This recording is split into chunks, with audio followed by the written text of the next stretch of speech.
There was a time when the streets were dusty, towns were small, and everyone rode horses instead of cars. Welcome to the Old West. It was a land of adventure, where brave law enforcement officers and daring outlaws became legends. These stories aren't just about good and bad guys. They're about real people who lived exciting lives filled with danger and heroism.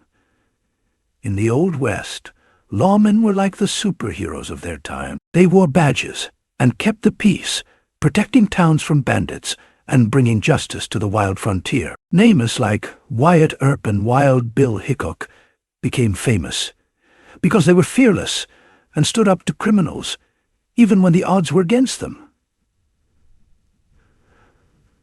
But where there are heroes, there are also villains. The outlaws of the Old West were notorious for their wild antics and daring robberies. Figures like Billy the Kid and Jesse James became infamous for their outlaw ways, living lives of constant adventure and escape. They robbed banks, held up trains, and became legends. In this adventure through history, we will meet some of the Old West's famous lawmen and outlaws. From heroic marshals to notorious bandits, their stories will thrill and inspire you. So, saddle up and get ready to explore the wild frontier and the unforgettable people who made it legendary. Let's start with some of the most famous lawmen. Wyatt Earp remains one of the most iconic figures of the American Old West, celebrated for his role as a lawman, gambler, and participant in the famous gunfight at the OK Corral. His life and legacy have been subjects of numerous books, movies, and TV shows, which have cemented his place in American folklore. Wyatt Barry Stepp Earp was born to Nicholas and Virginia Ann Earp on March 19, 1848, in Monmouth, Illinois. He grew up in a large family and was the fourth of 8 children. Frequent relocations marked Earp's early years as his family moved from Illinois to Iowa and then to California during the gold rush. This nomadic lifestyle filled young Wyatt with a sense of adventure and resilience to serve him well in his later years. Despite the family's constant movement, Wyatt's father, Nicholas, ensured that his children received an education, even though it was basic. At the age of 13, Wyatt tried to enlist in the Union Army during the Civil War, following in the footsteps of his older brothers. However, his father intervened and brought him home because he was too young. Despite this setback, Wyatt's adventurous spirit was undeterred, and he continued seeking opportunities for excitement and advancement. In 1870, at the age of 22, Wyatt married Urilla Sutherland, the daughter of a prominent local hotel owner. The couple settled in Lamar, Missouri, where Wyatt took his first steps into law enforcement, serving as the local constable. Tragedy struck, however, when Urilla died of typhoid fever within a year of their marriage. Heartbroken and disillusioned, Wyatt left Lamar and began drifting westward. A mix of legal and illegal activities marked Wyatt's next few years. He was arrested for horse theft in Arkansas, but managed to escape custody. This incident began a pattern in Wyatt's life, straddling the line between law and lawlessness. Despite this rough start, he soon found steadier footing. At 1875, Wyatt's law enforcement career began in earnest when he became a deputy town marshal in Wichita, Kansas. Wichita was a bustling cattle town, and Wyatt quickly earned a reputation for his no-nonsense approach to maintaining order. He was known for his imposing presence and unyielding demeanor, which could make you feel chills run down your spine. However, his tenure in Wichita was cut short when he was involved in a terrible fight with a fellow lawman, leading to his dismissal. Undeterred, Wyatt moved to Dodge City, Kansas, another notorious cow town. In Dodge City, Wyatt joined the police force and solidified his reputation as a formidable lawman. The city was filled with crime, and Wyatt and other notable figures like Bat Masterson and Charlie Bassett worked tirelessly to maintain order. His firearm skill and ability to handle dangerous situations with composure became well known. Dodge City was where Wyatt truly honed his skills and tactics that would later define his career.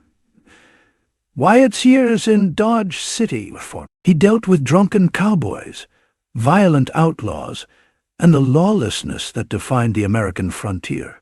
His approach was direct and effective. He was not afraid to use force when necessary, but he also understood the importance of strategy and negotiation. In short, he was bold and very smart. In 1879, Wyatt and his brothers moved to Tombstone, Arizona, drawn by the promise of silver mining opportunities to make cool cash. Tombstone was a booming town and a hotbed of conflict between lawmen and outlaws. Wyatt's brothers, Virgil and Morgan, also took on law enforcement roles in Tombstone. They soon found themselves in a feud with a group of outlaws known as the Clanton-McClory Gang, which led to the famous gunfight at OK Corral. The gunfight at the OK Corral occurred on October 26, 1881, and lasted a mere 30 seconds, but its impact would be felt for generations. The confrontation involved Wyatt, his brothers Virgil and Morgan, and their ally, Doc Holliday, against the Clanton-McClory Gang, consisting of Billy Clanton and brothers Frank and Tom McClory. The shootout left 3 members of the Clanton-McClory Gang dead, while Virgil, Morgan, and Holliday were wounded. Wyatt Earp emerged unscathed, further cementing his legend as a fearless lawman. The aftermath of the OK Corral shootout was far from straightforward. The Earp brothers faced legal challenges and public scrutiny, with accusations of murder and excessive force. However, they were eventually acquitted. The events in Tombstone marked a turning point in Wyatt Earp's life, as he and his brothers sought to avenge the subsequent assassination of Morgan Earp and the wounding of Virgil Earp. Earp's later years saw him drifting through various western boom towns, trying his hand at mining, saloon ownership, and even boxing refereeing. He eventually settled in California, where he died in Los Angeles on January 13th, 1929, at 80. Earp had become a living legend by his death, a symbol of frontier justice and rugged individualism.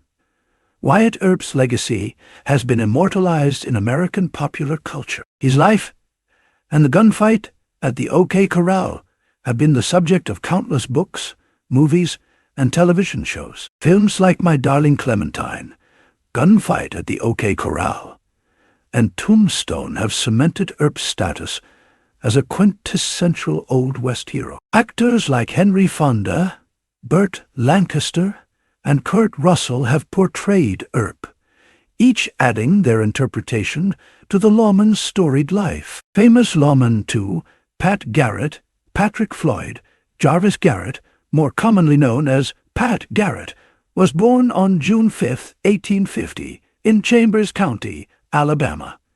He was one of 7 children in a plantation-owning family. Still, following the death of his father and the collapse of the plantation economy after the Civil War, the Garrett family faced financial difficulty. At 1869, Garrett left home and ventured west, seeking opportunities in the expanding American frontier. He worked as a cowboy and buffalo hunter in Texas, where he honed his shooting skills and developed the resilience necessary for survival in the Wild West. By the late 1870s, Garrett had settled in New Mexico, where he married Apolinaria Gutierrez and began to establish himself as a prominent figure in the community. In 1879, Garrett moved to the New Mexico Territory, a region teeming with outlaws and lawlessness.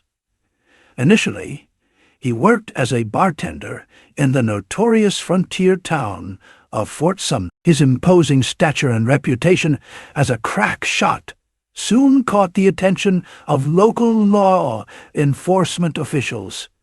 In 1880, Garrett was elected sheriff of Lincoln County, New Mexico. He took office when the county was embroiled in the violent aftermath of the Lincoln County War, a series of skirmishes between rival factions vying for economic control of the area. The most defining moment of Garrett's career came with his pursuit of the notorious outlaw William H. Bonney, better known as Billy the Kid. Billy the Kid had gained infamy for his involvement in the Lincoln County War, and for allegedly killing 21 men, one for each year of his life. By 1880, he was one of the most wanted criminals in the West. Garrett's relentless pursuit of Billy the Kid began in earnest in November 1880. Demonstrating tactical acumen and an unyielding commitment to his duty, Garrett assembled a team and tracked the Kid across the terrain of New Mexico. The chase was hot and marked by several close encounters and a high-stakes game of cat and mouse. On December 23, 1880, Garrett and his team finally cornered Billy the Kid and his gang at a ranch near Fort Sumner. In a brief but intense shootout, Garrett captured the Kid and took him to Mesilla for trial.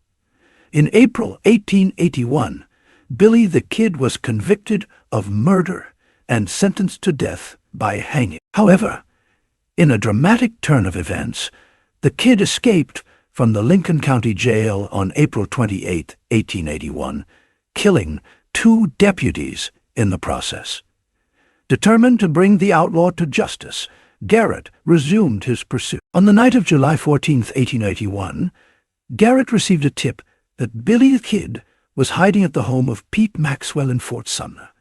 Acting on this information, Garrett stealthily entered Maxwell's darkened bedroom and waited. When the Kid entered, apparently unaware of Garrett's presence, he called out, "Kines, who is it?" Recognizing the voice, Garrett fired twice, killing Billy the Kid instantly. The killing of Billy the Kid cemented Pat Garrett's reputation as a formidable lawman. However, it also sparked controversy and debate, with some questioning the circumstances of the and others viewing Garrett as a hero who had rid the territory of a dangerous outlaw. Despite his fame, Garrett's later years were marked by personal and professional challenges. After serving as sheriff, he struggled to find stability and success. He engaged in various ventures, including ranching, farming, and writing. In 1882, Garrett co-authored a book titled The Authentic Life of Billy the Kid, which provided a first-hand account of his pursuit and killing of the notorious outlaw. While the book did not achieve significant financial success, it added to his legacy and the lore of the Old West. Garrett's attempts to re-enter law enforcement met with mixed results. He served as a customs collector in El Paso, Texas, and was appointed by President Theodore Roosevelt in the year 1901. Still, political conflicts and personal disputes marred his tenure. By the early 1900s, Garrett's fortunes had waned, and he was embroiled in financial difficulties and legal troubles. On February 29, 1908, Pat Garrett's life came to a tragic and mysterious end. While traveling to Las Cruces, New Mexico, Garrett was shot and killed. The exact circumstances of his death remain shrouded in mystery, with various theories suggesting motives ranging from personal grudges to land disputes. The most widely accepted account implicates Wayne Brazel, a rancher with whom Garrett had been in conflict, but the true story remains elusive. Reeves stands out for his exceptional skills, bravery, and groundbreaking role as one of the first black deputy U.S. Marshals. Reeves was born into slavery on July 1838 in Crawford County, Arkansas. His parents, enslaved Africans, were owned by Arkansas's state legislator, William Steele Reeves. Bass grew up in the harsh environment of slavery, where he experienced the brutal realities of bondage from a young age. William Steele Reeves relocated to Grayson County, Texas, in his early 1840s, bringing Bass with him. Upon Steele's death, ownership of Bass was transferred to his son, Colonel George Reeves. Bass served as a house servant and farmhand on George Reeves' plantation. Despite the oppressive conditions, Bass developed a reputation for his strong work ethic and integrity, which would later define his career as a lawman. The Civil War, which began in 1861, disrupted the lives of many, including Bass Reeves. Bass accompanied Colonel George Reeves to battle during the war, serving as his servant. Accounts vary, but it is widely believed that a conflict between Bass and George Reeves, possibly over a card game, prompted Bass to flee for his freedom. Bass escaped into the Indian Territory, modern-day Oklahoma, a region then largely outside the control of either the Union or Confederate forces. The Indian Territory was home to various Native American tribes, including the Cherokee, Seminole, Creek, Choctaw, and Chickasaw nations. These tribes had complex relationships with the Union and the Confederacy, with some members supporting each side. During his time in the Indian Territory, Bass Reeves lived among the Native American tribes, forming close relationships with many of them. He learned to speak several Native American languages fluently, including Cherokee, Creek, and Seminole. His time among the tribes gave him invaluable survival skills and an understanding of the terrain, which would later prove crucial in his career as a lawman. Reeves adopted many of the customs and practices of the tribes he lived with, gaining a reputation as a skilled hunter and tracker. His ability to blend in with the Native American communities and his knowledge of their languages and culture allowed him to navigate the territory easily. This advantage set him apart from many of his contemporaries. In 1863, President Abraham Lincoln issued the Emancipation Proclamation, which declared all enslaved people in Confederate-held territory to be free. Although Reeves had already escaped from slavery, the proclamation formalized his freedom. After the Civil War ended in 1865, Reeves returned to Arkansas as a free man.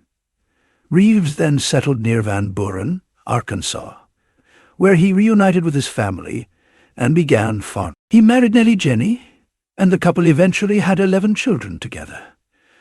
Reeves' post-war life was marked by his dedication to providing for his family and building a new life in freedom. His reputation for honesty and hard work grew, earning him respect within his community. In 1875, Judge Isaac Parker, known as the Hanging Judge, was appointed to the Western District of Arkansas, which included the Indian Territory. Parker brought law and order to the region, which outlaws violent crime plagued. Recognizing the need for capable lawmen, Parker appointed James F. Fagan as U.S. Marshal and instructed him to recruit 200 deputy U.S. Marshals. Bass Reeves' unique skills and knowledge of the Indian Territory made him an ideal candidate. Fagan recruited Reeves as a deputy U.S. Marshal, making him one of the first black lawmen in the United States. Reeves' appointment marked the beginning of a remarkable career in law enforcement, during which he would become a legendary figure in the history of the Old West. Reeves' career as a deputy U.S. Marshal spanned over 3 decades, during which he arrested more than 3,000 felons. His reputation for fairness, determination, and courage was unparalleled. Some of his most notable accomplishments include arrest of Bob Dozier, who was a notorious outlaw whose crimes ranged from cattle rustling to murder. Many lawmen had tried and failed to capture Dozier, but Reeves tracked him down in the Cherokee Nation. The confrontation ended with Dozier's death, cementing Reeves' reputation as a fearless lawman. Capture of the Brunner brothers, who were notorious outlaws who evaded capture for years. Reeves used clever disguises and intelligence gathering to infiltrate their hideout, leading to their eventual arrest. This case highlighted Reeves' ingenuity and tactical prowess. The most difficult arrest of his life was the arrest of his son. The circumstances surrounding the arrest are nothing short of heart-wrenching. Reeves' son, Benjamin "Benny" Reeves, was a very dedicated husband and did everything he could to make his wife and children comfortable. This led him to work several jobs and have little to no time to spend with his family. Presumably out of loneliness, his wife Cassie started having an affair, and her poor husband came home a certain day unannounced and caught her in the act. After much persuasion, Benjamin forgave his wife, but things were never the same. He became extremely doting on his wife, and, at the same time, very insecure, often worrying about his wife's faithfulness to him. As time passed, Benny Reeves became more suspicious of his wife's faithfulness. According to a family member, the turning point in their troubled marriage happened on June 7, 1902. Benny later described what happened that day. At 11 a.m. on June 7, 1902, I went to see my wife at her cousin's house in Muskogee. I asked her if she was having an affair with John Wadley. She told me she valued his little finger more than my entire body. Her response, and the constant worry about our marriage, made me lose control. Benny seemed calm when he arrived at the house, giving no hint of the violence to come. The couple appeared to be talking quietly, trying to resolve their issue. But, as Cassie stood up to leave, Benny suddenly pulled out a hidden .45 caliber revolver and shot her in the face.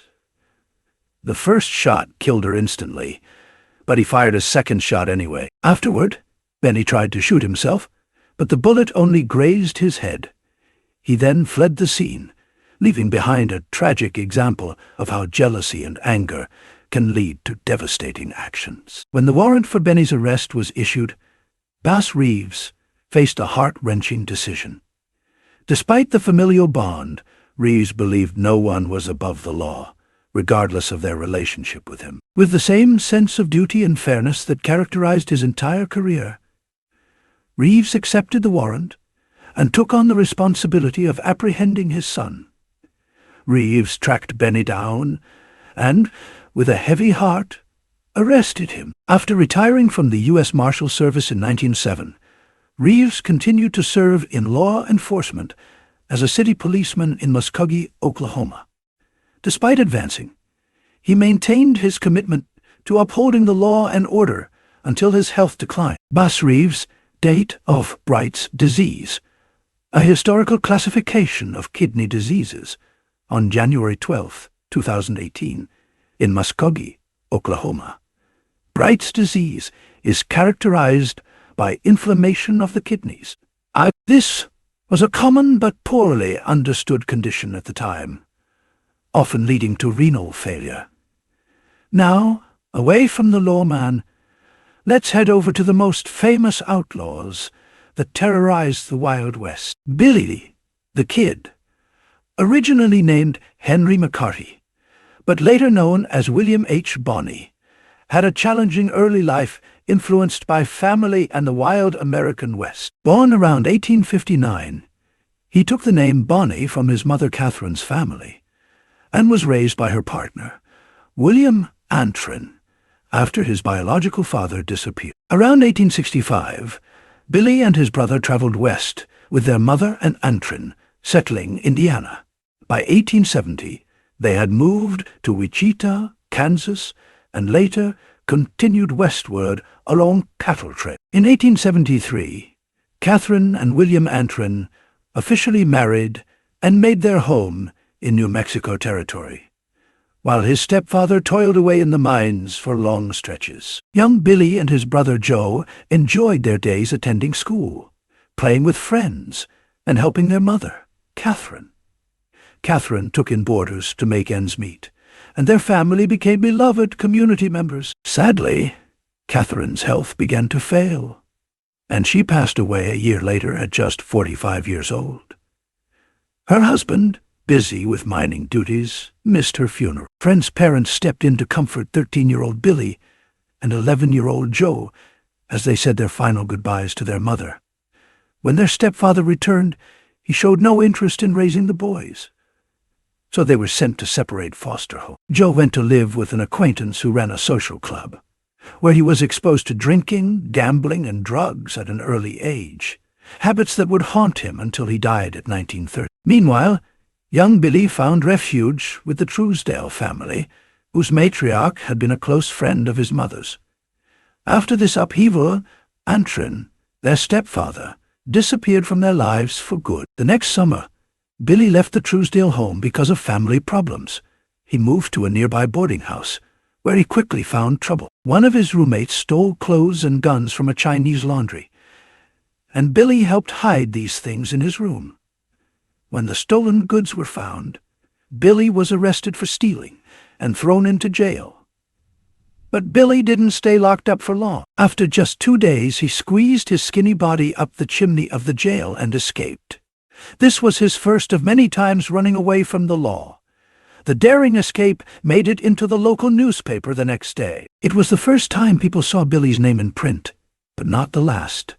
Billy set off westward, hoping to find his stepfather, who, as the story goes, gave him some money and advised him to disappear. Moving from job to job, he tried his hand at ranching and got involved in local gambling circles. Due to his youthful looks and mischievous streak, he earned the nickname Kid, a tag often given to young troublemakers of the era. His path crossed with John Mackey, a former U.S. Army soldier turned outlaw, which didn't help Billy's reputation.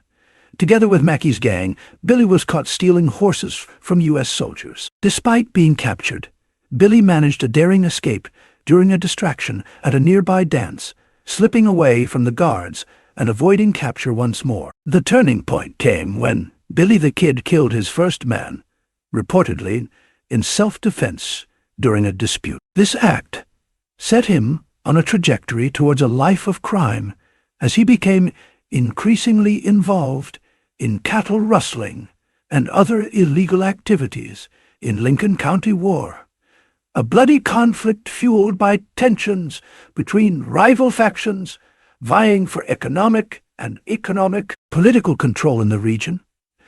A series of audacious exploits and narrow escapes punctuated Billy the Kid's criminal career. They quickly gained notoriety for his quick draw and strategic cunning, earning a reputation as a skilled gunslinger and outlaw. Among his most infamous crimes was the Lincoln County War, where he fought alongside the Regulators, a group aligned against the corrupt interests of local businessmen and lawmen. The climax of Billy the Kid's life came with his pursuit by Sheriff Pat Garrett, a former friend turned relentless pursuer. Garrett, appointed Lincoln County Sheriff with a mandate to bring Billy to justice, intensified his efforts to capture the elusive outlaw.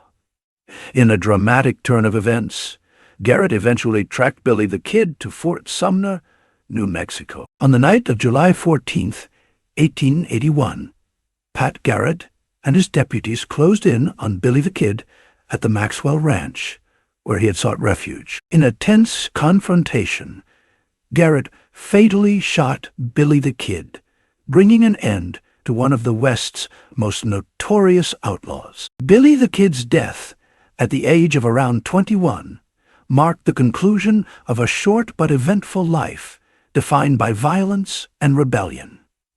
Jesse Woodson. James was born on September 5, 1847, in Clay County, Missouri, to Robert and Zerelda James. His father was a Baptist minister and farmer who died when Jesse was just 3 years old, leaving the family in a precarious situation. The James family lived in the border state of Missouri, a region fraught with tension during the Civil War. At the age of 16, Jesse and his older brother Frank joined Confederate guerrilla groups. These groups, known as bushwhackers, engaged in brutal, irregular warfare against Union forces and sympathizers. Jesse initially joined the band led by Bloody Bill Anderson, participating in violent raids, including the infamous Centralia Massacre in 1864, where Anderson's men killed more than 20 unarmed Union soldiers. After the Civil War, the Reconstruction era brought significant social and economic upheaval to Missouri. The James brothers, embittered by their wartime experiences and the harsh treatment of former Confederates, turned to a life of crime. Initially, they joined forces with other ex-Confederate guerrillas, but it wasn't long before they began forming their gang. In the late 1860s, Jesse and Frank James teamed up with the younger brothers, Cole, Jim, John, and Bob, to form what would become known as the James Younger Gang. This group quickly gained notoriety for their daring and violent robberies, targeting banks, stagecoaches, and trains. Their operations were marked by meticulous planning, local support, and a willingness to use extreme violence when necessary. The gang's first major heist occurred on February 13th, 1866, when they robbed the Clay County Savings Association in Liberty, Missouri. This daring daylight robbery netted the gang over $60,000 and left one innocent bystander dead. This was the beginning of a spree that would make the James Younger Gang one of the most infamous criminal organizations of the Old West. The James Younger Gang's criminal activity spanned nearly a decade, during which they executed numerous high-profile robberies across the Midwest. Some of their most notable heists include the gang robbed the Daviess County Savings Association, where Jesse allegedly killed the cashier, mistaking him for someone involved in his friend Bloody Bill Anderson's death during the war. During the annual fair, the gang executed a bold robbery of the ticket office, making off with thousands of dollars while the fair was in full swing. The gang's first train robbery took place when they derailed a Rock Island train, killing the engineer and looting the express safe. This led to a significant shift in their criminal activities, as train robberies became a hallmark of their operations. For Northfield, Minnesota, one of the most infamous and disastrous robberies for the gang occurred in Northfield. Attempting to rob the First National Bank, the gang was met with unexpected armed resistance from the townspeople. The failed robbery resulted in the deaths of 2 gang members, including Clell Miller and Bill Chadwell, and the capture of the younger brother. Jesse and Frank James managed to escape, but the incident marked the beginning of the end for the James Younger Gang. Following the disastrous Northfield raid, Jesse and Frank James went into hiding, attempting to lead more quiet lives. However, the lure of crime was too strong for Jesse. He formed a new gang and resumed his criminal activities, albeit with less success than before. The public and law enforcement's pursuit intensified, making life increasingly precarious for Jesse James. Jesse settled in St. Joseph, Missouri, under the alias Thomas Howard in 1882. He continued planning robberies and surrounding himself with trusted associates. However, betrayal loomed within his inner circle. Robert Ford, a member of Jesse's new gang, saw an opportunity to collect the $10,000 reward offered for Jesse's capture. On April 3rd, 1882, Ford shot Jesse James in the back of the head while he was unarmed and adjusting a picture on the wall of his home. Alonzo Longabaugh was born in 1867 in Montclair, Pennsylvania. His moniker, Sundance Kid, was derived from Sundance, Wyoming, where he was jailed for horse theft at 15.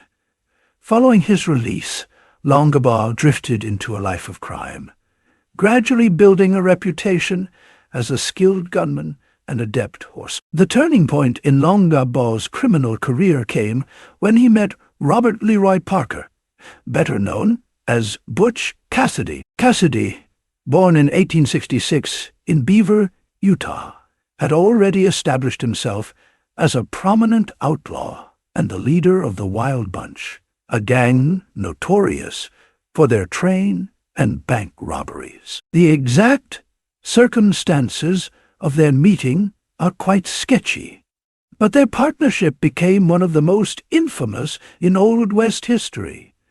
They complemented each other perfectly. Cassidy's leadership and planning skills paired well with Longabaugh's marksmanship and daring.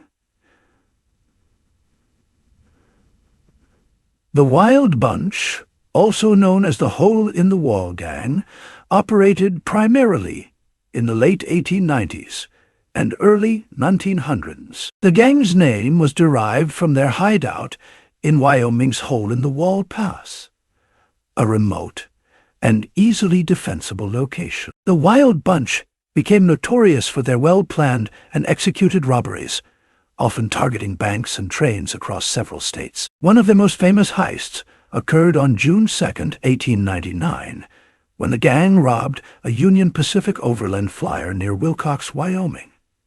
The robbery was meticulously planned, involving the use of dynamite to blow up the train's safe.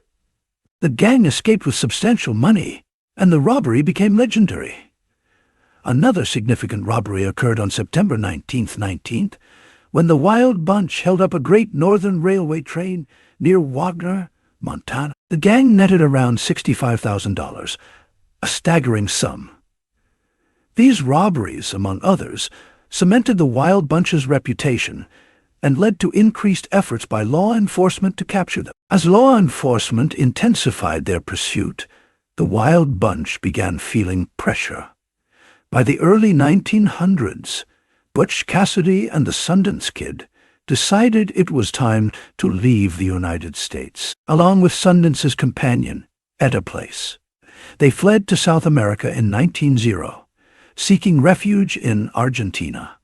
Cassidy, Sundance, and Etta initially lived a relatively quiet life in Argentina, purchasing a ranch in Cholila, Chubut province. However, the lure of their criminal past proved too strong. They soon resumed their outlaw activities, robbing banks and trains across South America. Their most notable heist occurred in 1901, when they robbed a payroll convoy in Bolivia. The exact details of their demise remain shrouded in mystery. The most widely accepted account suggests that on November 8th, Cassidy and Sundance were cornered by Bolivian authorities in San Vicente. After a fierce gunfight, it is believed that both men were killed. However, no definitive proof, such as bodies or photographic evidence, has ever been produced, leading to ongoing speculation and numerous theories about their ultimate fate. These lawmen and outlaws had thrilling adventures filled with dramatic showdowns and wild chases. Their stories show us life when the West was still wild and untamed. Even though they were on different sides, both the lawmen and the outlaws were part of what made the Old West so exciting and memorable. Their tales remind us of a time when bravery and adventure were everywhere, and the fight for justice was as wild as the land. Kindly give this video a thumbs up and share your thoughts in the comments below. Thanks for watching.